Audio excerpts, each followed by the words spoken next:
Most people assume swollen ankles after 60 automatically mean heart trouble, and sometimes they can. But in my 26 years of practice, I've seen countless older adults panic over ankle swelling when the real issue was something completely different. A slow, overloaded lymphatic system that quietly stopped draining fluid the way it used to.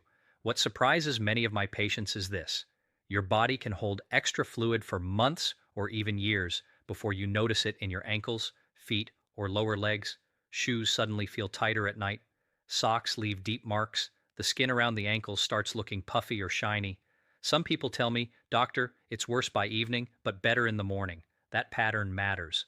And here's the part most people never hear. Your blood vessels are not the only system responsible for moving fluid through your body. You also have a second circulation system called the lymphatic system. Think of it as your body's drainage network. It clears excess fluid, waste products, inflammatory proteins, and cellular debris from your tissues. But unlike your heart, the lymphatic system does not have a pump of its own. It depends on movement. It depends on your calf muscles. It depends on walking, ankle motion, deep breathing, and gravity working in your favor. And after age 60, this drainage system naturally slows down. Hi, I'm William Lee, and I've been practicing medicine for over 26 years. One thing I wish more people understood is that swelling is often not just about water retention. It's usually a message from the body that circulation and drainage are no longer working efficiently together. Now, before we go further, I'd love to hear from you. How old are you, and what city are you watching from? And have you noticed swelling mostly at night, after sitting, or after long periods on your feet? Let me know in the comments because these details actually tell us a lot clinically. Here's what often happens after 60. The calf muscles become weaker and less active. That matters because your calves act like a second heart for the lower body. Every time you walk, your calf muscles squeeze veins and lymphatic vessels upward, helping fluid travel back toward the heart. But when movement decreases, whether from retirement, arthritis, knee pain, long hours sitting, or reduced activity, fluid starts pooling downward. Gravity wins. This is why swelling usually starts around the ankles first. And there's another hidden factor many doctors don't fully explain: inflammation. As we age, low-grade chronic inflammation becomes more common. Processed foods, poor sleep, high sodium intake, excess weight, diabetes, and certain medications can all increase inflammation inside blood vessels and tissues. When that happens, fluid leaks more easily into surrounding tissue, especially in the legs. The lymphatic system is supposed to clear that excess fluid away. But if the drainage system is sluggish, the fluid stays trapped. I tell my patients this every week. Swelling is often a traffic jam problem. Too much fluid entering the tissues and not enough fluid leaving. Now, this does not mean every swollen ankle is harmless, and this is extremely important. Sometimes swelling can absolutely signal serious medical conditions like heart failure, kidney disease, liver disease, blood clots, or severe vein problems. The key is understanding the warning signs. Here are 4 warning signs I never want older adults to ignore. Number 4, swelling in only one leg, especially with pain, redness, or warmth. That can sometimes signal a blood clot. Number 3, sudden rapid swelling over hours or days instead of gradual puffiness over months. Number 2, swelling combined with shortness of breath, chest pressure, or difficulty lying flat comfortably at night. And number 1, swelling accompanied by skin discoloration, open sores, or severe pain. If any of those are happening, you need medical evaluation promptly. But for many older adults watching this right now, the swelling is gradual, symmetrical, worse at the end of the day, and improves somewhat overnight. That pattern often points towards circulation slowdown and lymphatic congestion. And this is where simple daily habits can make a surprisingly powerful difference. One of the biggest myths I hear is this. Myth: if I drink less water, the swelling will go away. Fact: dehydration can actually worsen fluid retention. When the body senses dehydration, it often holds onto sodium and water more aggressively. Proper hydration helps circulation and lymphatic flow work better. Another myth. Myth: swollen ankles are just a normal part of aging. Fact: swelling becomes more common with age, but it should never simply be ignored. The body is giving you information, and understanding the cause matters. A few years ago, I treated a 72-year-old woman named Margaret who came to me frustrated because her ankles had been swelling for nearly 2 years. By evening, she could barely fit into her shoes comfortably. She assumed it was simply old age. Her heart tests were reassuring. Kidney function looked stable. But when I watched her walk into the clinic, something stood out immediately. She barely flexed her ankles at all while walking. Margaret spent most of the day sitting. Very little calf muscle activity, very little lymphatic movement. We started with incredibly simple changes: short movement intervals every hour, gentle ankle pumps, leg elevation after dinner, and walking routines focused on calf activation. Within weeks, her evening swelling noticeably improved. Not because we used some miracle treatment, but because we helped her drainage system start working again. And in the next part of this discussion, I'm going to show you the simple 5-minute drainage habit I teach many of my older patients, including the exact ankle pump technique that can help move fluid out of the lower legs naturally. Because sometimes the smallest daily movement creates the biggest difference over time. One thing I've learned after 26 years in medicine is that swollen ankles are rarely caused by just one thing. In most older adults, it's a combination of slower circulation, reduced movement, inflammation, vein changes, medications, and lymphatic congestion all happening together. And the frustrating part for many seniors is this: the swelling often comes and goes.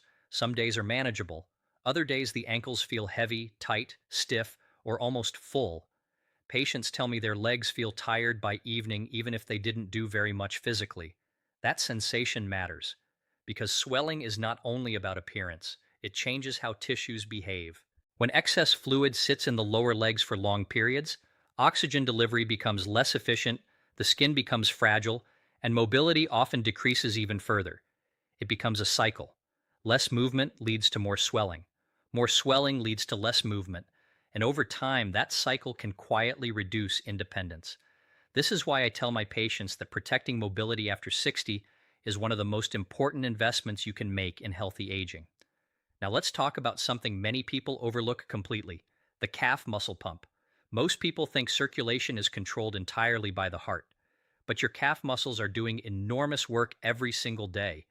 Every step you take compresses veins and lymphatic channels in the legs, helping fluid travel upward against gravity. When someone becomes more sedentary, whether due to retirement, back pain, knee arthritis, neuropathy, or simply spending long hours watching television, that pump weakens dramatically. And here's something fascinating. Many older adults actually retain more fluid after sitting than after moderate walking. That surprises people. I had a patient named Harold, age 68, who came to see me because his ankles became so swollen every evening that his socks left deep grooves in his skin. He worried constantly that it meant heart failure because his father had heart disease. Now, of course, we evaluated him carefully. That's always important. But his cardiac testing was reassuring. What stood out instead was his daily routine.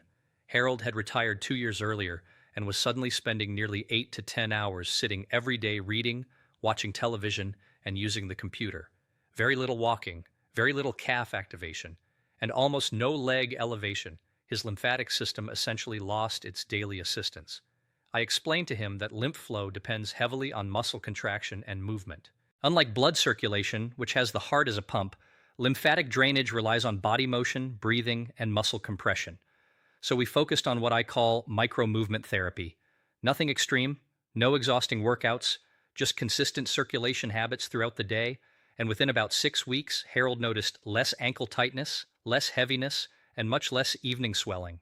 The lesson here is incredibly important. The body responds remarkably well to gentle consistency. Now, let's talk about the 5-minute drainage habit I teach many of my older patients. And please don't underestimate how powerful simple movements can be when performed correctly and consistently. The routine has 3 parts. Number 3, ankle pumps. This is the foundation. While sitting or lying down, slowly flex your feet upward toward your face, then point them downward. Repeat this motion rhythmically for about 60 seconds. What this does is activate the calf muscle pump and encourage fluid movement upward out of the lower legs. Many of my patients notice their legs feel lighter afterward. Number 2, ankle circles. Rotate each ankle slowly in circles about 10 times in each direction. This improves joint mobility while also stimulating smaller lymphatic pathways around the ankle and foot. Most people ignore this area completely, but the ankle region contains an enormous amount of fluid exchange activity. And number 1, Leg elevation. This is the part many people do incorrectly. You do not need to aggressively raise your legs straight into the air. In fact, that's uncomfortable for many older adults. Instead, elevate your legs slightly above heart level using pillows while lying comfortably for about 10 to 15 minutes. Gravity now works for you instead of against you. I often recommend doing this in the evening because swelling typically worsens throughout the day. And here's something else that matters tremendously: breathing. Deep diaphragmatic breathing actually helps lymphatic movement. Every deep breath creates pressure changes inside the chest that help pull lymphatic fluid upward. This is why shallow breathing, stress, anxiety, and inactivity can all worsen congestion over time. Now let's clear up another major misconception. Myth: the tighter the compression socks, the better. Fact: improperly fitted compression garments can sometimes create discomfort or even worsen issues if underlying circulation problems exist. Compression can be extremely helpful for many people, especially with venous insufficiency, but proper fit matters. That's why I encourage patients to discuss compression stockings with their doctor, especially if they have diabetes, artery disease, numbness, or significant circulation problems. Another hidden contributor many seniors never suspect is medication-related swelling.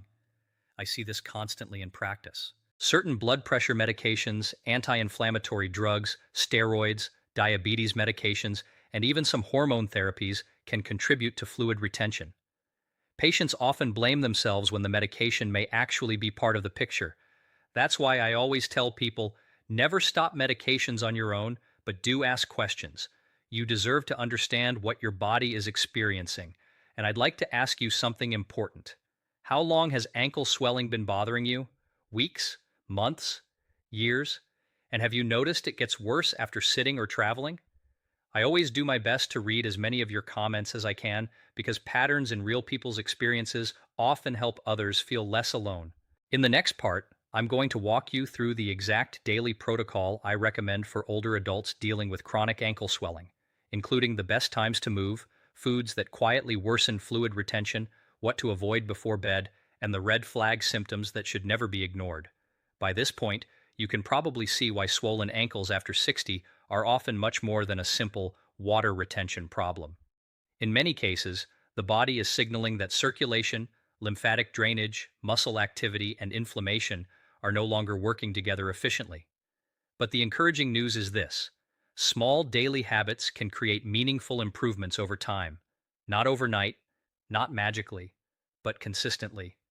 And in my 26 years of practice, I've seen older adults dramatically improve leg comfort, mobility, and swelling simply by becoming more intentional about circulation and drainage every single day. So let me walk you through the practical daily protocol I often recommend. I call this the Protect the Flow routine. And the reason it works is because it supports the body's natural drainage systems instead of fighting against them. Let's count it down from 5 to 1. Number 5, avoid sitting longer than 45 to 60 minutes at a time. This is one of the biggest mistakes I see after retirement. Many people become unintentionally sedentary. Hours pass in a chair without realizing how long the legs have been inactive. Remember, the lymphatic system depends on movement. Even standing up for 2 minutes matters. Walk to the kitchen, march in place, do ankle pumps while seated. The goal is not intense exercise. The goal is frequent circulation. Most people ignore this completely. Number 4, reduce hidden sodium, especially in evening meals. Now, this does not mean food has to become bland or joyless, but many packaged soups, frozen dinners, deli meats, sauces, snack foods, and restaurant meals contain enormous amounts of sodium that quietly increase fluid retention. I often tell patients this: your ankles sometimes reflect what happened at dinner the night before. And here's what surprises many older adults. Salty foods combined with low movement are far more problematic than either one alone. That combination allows fluid to pool downward for hours. Instead, focus more on potassium-rich foods unless your doctor has told you otherwise because of kidney disease or medications. Foods like bananas, spinach, beans, yogurt, avocados, and sweet potatoes can help support healthier fluid balance. Number 3, use the 5-minute drainage habit consistently, not occasionally, consistently. This includes ankle pumps, ankle circles, calf activation, gentle walking, evening leg elevation, deep breathing. I recommend many patients perform this routine once in the afternoon and once in the evening when swelling tends to peak. And don't underestimate walking. Walking remains one of the most effective natural lymphatic activators we have. Even short walks help. A few years ago, I treated a 74-year-old retired teacher named Eleanor who had gradually stopped walking because her legs felt heavy and swollen by late afternoon. She assumed rest was the answer, but too much rest became part of the problem. We started with extremely small goals, just 5 minutes of walking several times daily, combined with evening elevation and ankle exercises. Within 2 months, she told me something I'll never forget. She said, "Doctor, my legs finally feel alive again." That emotional change matters because swelling doesn't just affect ankles, it affects confidence, independence, energy, and quality of life. Number two, protect your veins. Many older adults actually have a condition called chronic venous insufficiency. This happens when tiny valves inside the leg veins weaken over time, allowing blood and fluid to pool downward. This is especially common after age 60. Warning signs include heaviness, aching, visible varicose veins, brownish skin discoloration near the ankles, worsening swelling late in the day. This is where properly fitted compression stockings can sometimes help significantly. But again, fit matters. Too tight is not better. And if you have diabetes, numbness, or circulation disease, speak with your doctor before using them regularly. And finally, number one, know when swelling is not normal aging. This may be the most important lesson in this entire discussion. Please do not ignore sudden swelling, one-sided swelling, redness or warmth, chest discomfort, shortness of breath, severe pain, rapidly worsening symptoms, open sores, or leaking skin. These can signal serious medical conditions requiring immediate evaluation. I never want older adults dismissing dangerous symptoms simply because they heard swelling is common with age. Common does not always mean harmless. Now, before we finish, let's do one final myth versus fact because this one comes up constantly. Myth: if swelling doesn't hurt, it's not important. Fact: many circulation and lymphatic problems develop gradually and painlessly at first. The body often whispers before it screams, and catching problems earlier usually leads to better outcomes. I also want to say something directly to the seniors watching this. Please don't feel discouraged if your body moves differently than it did 20 years ago. Aging changes circulation, it changes muscle mass, it changes recovery, but the human body still responds remarkably well to gentle care, movement, consistency, and attention. I've seen patients in their 70s, 80s, and even 90s improve swelling and mobility by making simple daily adjustments that support the body instead of overwhelming it. And if this conversation helped you understand your symptoms a little better, let me know in the comments. How long have you been dealing with ankle swelling? Have you tried elevation or ankle pumps before? And what time of day is your swelling worst? I always do my best to read as many comments as I can because your experiences may help someone else realize they're not alone. Take care of your circulation, protect your mobility, and never ignore what your body is trying to tell you.